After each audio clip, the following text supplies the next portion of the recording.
This is the ninth and final part of the interpretation of The Psychology of Money.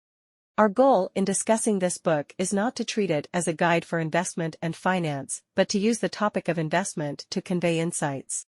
In this concluding video, we'll explore a principle about principles.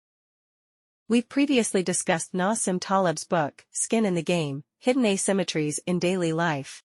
Taleb often emphasizes the concept of skin in the game, suggesting that when you persuade others to do something, you should also expose yourself to the same risks to fulfill ethical responsibility. For instance, if you're advising on investments, have you invested in the stocks you recommend? Taleb's idea makes sense. How many of those recommending a particular stock actually invest their own money in it? In 2016, a survey revealed that among the approximately 15,000 fund managers in the United States, half of them hadn't invested a single penny in the portfolios they managed for clients. Your money was just their job. Their personal money had different destinations. Is this reasonable? It's akin to a farmer not consuming the crops they grow and sell to you. Shouldn't there be skepticism if they don't believe in their own investment portfolio but expect you to trust it with your money? However, viewing this from another perspective, it might be entirely reasonable. Professionals often treat their own money differently than their clients. Let's take a look at how doctors approach their own health.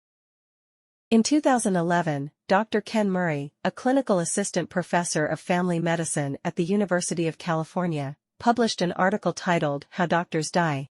He highlighted that the way doctors approach their own deaths differs from the general population.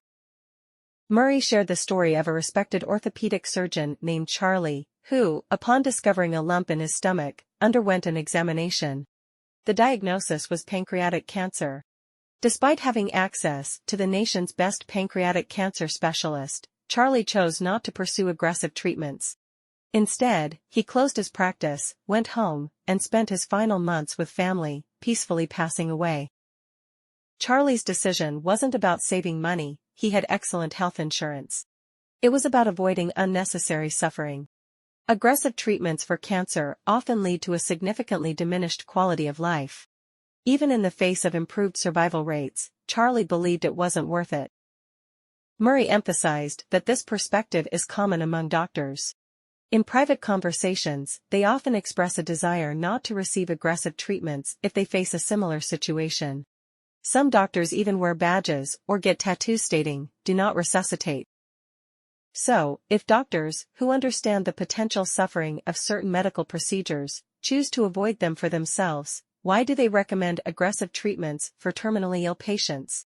The fundamental reason lies in the differing views doctors, patients, and families have on treatment and death.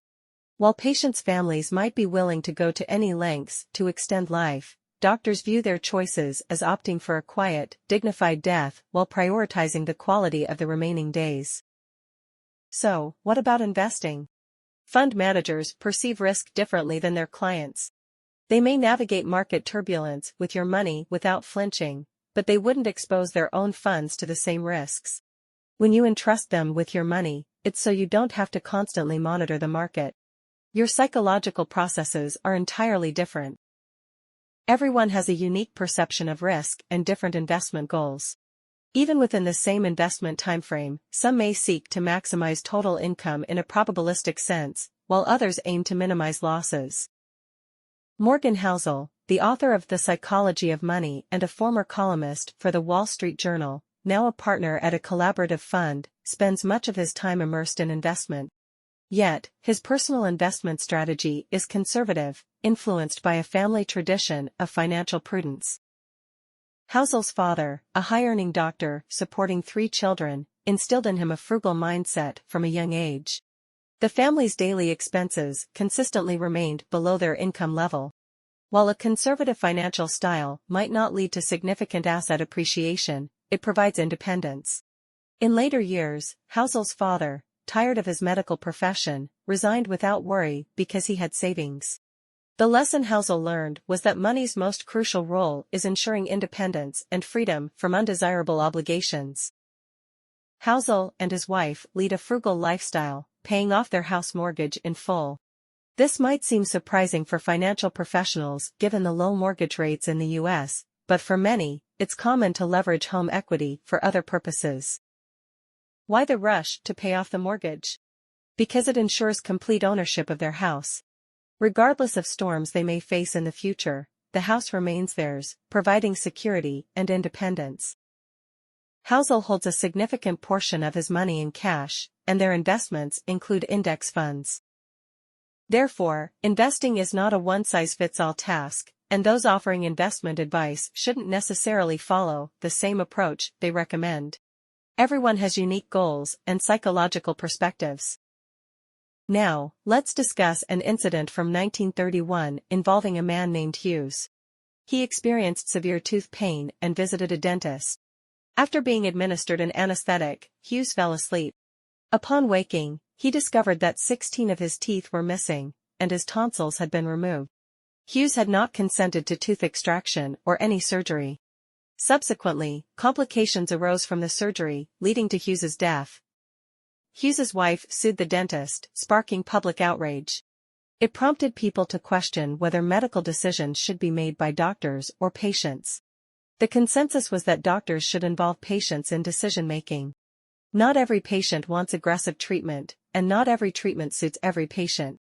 This is why, in modern times, major surgeries require the patient's or their family's signature. The philosophy taught in modern medical schools is that a doctor's mission is to treat the patient, not just the disease. Tailoring a plan to each patient's specific circumstances and allowing them to decide is the essence of patient-centered care. Medical care should prioritize individuals, not just illnesses. Similarly, financial planning should be people-centered, not solely focused on money. Financial managers cannot simply tell you which portfolio to use, they need to understand your preferences. When you plan to retire, your risk tolerance, etc. Providing advice should stem from a consideration of the individual's specific situation and perspective. Unfortunately, in our lives, we often lack this consideration. I once saw a discussion on Twitter about an interesting phenomenon. When recommending food, people often suggest their personal favorites. For example, if you're in a new place and a friend insists on taking you to the best local spot for lunch, they might lead you through streets and alleys to a highly niche restaurant, claiming it serves the absolute best dish. However, when you try it, you find it doesn't meet your expectations. It turns out to be their personal favorite. While it's understandable that not everyone likes the same food, in practice, people seldom inquire about others' preferences when treating them. There seems to be an assumption that what one person loves, others will love too. Parents force children to study subjects they're not interested in, and friends and relatives pressure individuals into marriage. These attempts to arrange others' lives all stem from this principle. When discussing the Thinking Like a Scientist series, we mentioned the importance of focusing on real problems, those with specific contexts. It's crucial to understand each person's standpoint and perspective, considering their unique situation and shifting to their viewpoint before providing effective advice. The question of how much money is needed for financial freedom isn't a genuine problem. Defining financial freedom as not having to work to afford a luxurious lifestyle or having a secure life without constant financial concerns leads to different conclusions. Perhaps, as Housel suggests with the term independence, striving for financial freedom that provides the liberty to choose not to engage in certain work is a more worthwhile pursuit. If you feel there is value in this, please like, subscribe to this channel, and leave your thoughts or suggestions in the comments section. Let's grow together and read more good books.